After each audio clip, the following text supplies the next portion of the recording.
A pleasant day, everyone. Allow me to introduce myself. I am Shala Pauline Marie Pilombay, together with my team, Miss Kit Tabuada, Regine Maestrado, and Miss Chaira Obsid. So, at this moment, I would like to take this opportunity to welcome you all in the world of Antarctica.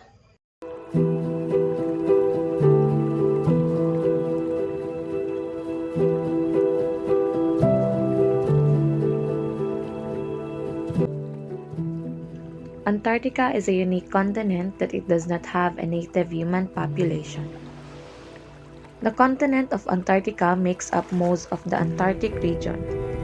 The Antarctic is a cold remote area in the southern hemisphere encompassed by the Antarctic Convergence. The Antarctic Convergence is an uneven line of latitude where cold northward flowing Antarctic waters meet the warmer waters of the world's oceans. The Antarctic covers approximately 20% of the southern hemisphere. Antarctica is the fifth largest continent in terms of total area. There are no countries in Antarctica, although 7 nations claim different parts of it, namely New Zealand, Australia, France, Norway, the United Kingdom, Chile, and Argentina. Though it's larger than both Europe and Australia, Antarctica remains almost entirely uninhabited. This mysterious continent is home to hardy wildlife and the occasional scientist.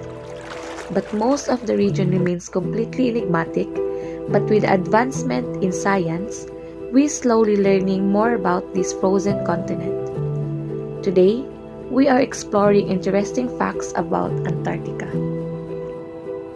Here we provided 3 interesting facts about Antarctica. So first, we will tackle about volcanic activity, second, abundant resources, and last, Antarctica was once a tropical continent. We don't normally associate ice and volcanoes, but both of these elements exist in abundance of Antarctica. In fact, Antarctica is home to the largest volcanic region on Earth. It is home to at least 91 different volcanoes. There have been no eruptions in Antarctica for more than 2,000 years. The most active volcano is Mount Erebus, which stands at about 12,400 feet above sea level. It is located in the Ross Dependency on Ross Island, which is also home to 3 inactive volcanoes, namely Mount Terror, Mount Bird, and Mount Terranova. The volcano has been active since about 1.3 million years ago. Though it appears to be a frozen wasteland, Antarctica is actually home to plentiful natural resources. For example, 90% of the world's freshwater ice and 70% of the total freshwater is stored on Antarctica. At the moment, Antarctica is mostly a hub for scientific research rather than commercial projects. But through recent exploration, it is believed to contain large mineral deposits, primarily copper. Some also believe that Antarctica have large petroleum deposits, but no one has confirmed these facts. Due to the Antarctic Treaty signed in 1959, no commercial mining is allowed on Antarctica. This was a fortunate choice because the continent is home to numerous unique species that would suffer from large-scale industry. It would be further complicated by the fact that no one firmly owns Antarctica.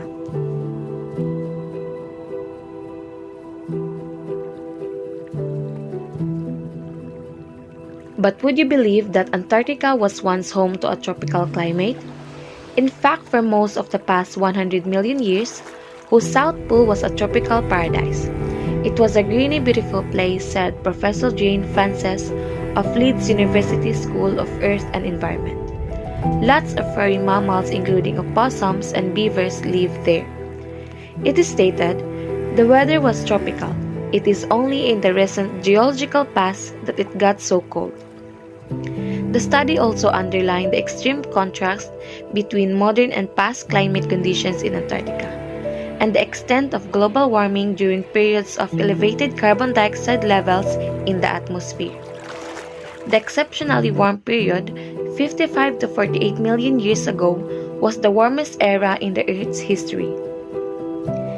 During the past 70 million years, this is particularly important because it means the atmospheric carbon dioxide is trapped in the ice from this period. As the ice melts, it will release the carbon dioxide and create a feedback loop. If it continues unabated, this will result in a major climate shift with cataclysmic result. It is possible that Antarctica will return to a tropical state in the near future. Best place to visit in Antarctica. So first is South Shetland Islands. Situated at a distance of 160 km north of the Antarctica Peninsula. The spectacular South Shetland Island is one of the most visited sites in Antarctica. The island is completely covered in ice and is home to some of the most incredible fjords and glaciers. The rocky coastline, on the other hand, are inhabited by elephant, seals, and penguins. So the second one is Falkland Islands. This safe-based Falkland Islands is known for its abundant biodiversity, which makes it one of the most popular visited spots in Antarctica. The island reflects a bit of Britain due to its architecture and design. Offering a wide array of nesting areas, the island offers the unlimited birding experience along with a large number of marine animals. While on tour to the island, visitors can enjoy the sight of enormous albatross gliding above with 4 distinct species of penguins nesting on the shoreline. So last one is South Georgia. The place is widely visited due to the beaches that are thrived by penguin colonies and seals. The photogenic remains of whaling station along with the relics make the place a visit worthy. With the ease of landing on the island, tourism has become increasingly popular. So that was the best place to visit in Antarctica. So now, let us hear Miss Regine for the continuation of the report. Okay, thank you, Ms. Tabuada. So let's proceed to another one of the best places to visit in Antarctica. Among them is Lemire Channel. A trip to Antarctica is incomplete without cruising along the stunning Lemire Channel. Glaciers, iceberg, and sheer cliff dominate the area which lies above the water. With this wonderful creation lying above, humpback whales and behemoths lie below. While on your expedition to this gorgeous place, keep an eye out for orcas as well. The channel is completely precarious with being 1,600 meters narrow and having plenty of loose iceberg. A heaven for the photographers, the scenery offers a breathtaking mirror view which is almost a dream to the photographers. So next, we have here also the Ross Sea or the ice shelf. This is by far the largest ice shelf of Antarctica, which is as thick as several hundred meters. One of the most impressive natural attractions in the world.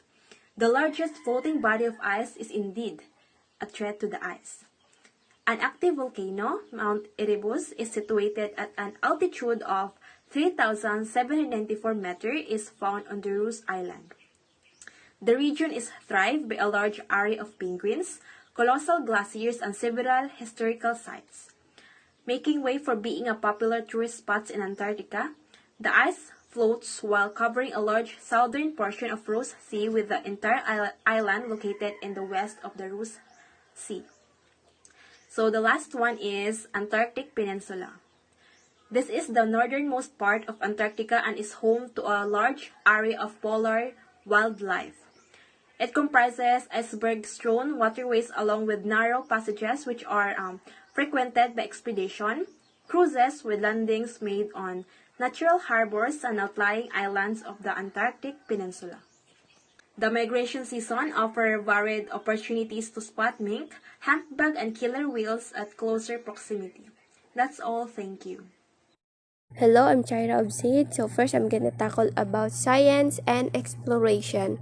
From the heroic age of 19th century exploration to the present day, Antarctica has continued to be the site for new scientific discoveries and cutting-edge science. Norwegian explorer Ronald Amundsen, the first to reach the South Pole, had to shoot some of his dogs to feed the other to keep them alive. Living in Antarctica today, about 1,200 people spend the winter of Antarctica, about a third of scientists and the rest are support staff. Geographic Information Systems or GIS. The Antarctic is a key component of Earth's natural system. The British Antarctic Survey Science Program Polar Science for Planet Earth seeks to understand this rule through a research program including terrestrial and marine biology, glaciology, geology, geophysics, meteorology, oceanography, and atmospheric science. So last, understanding Antarctica.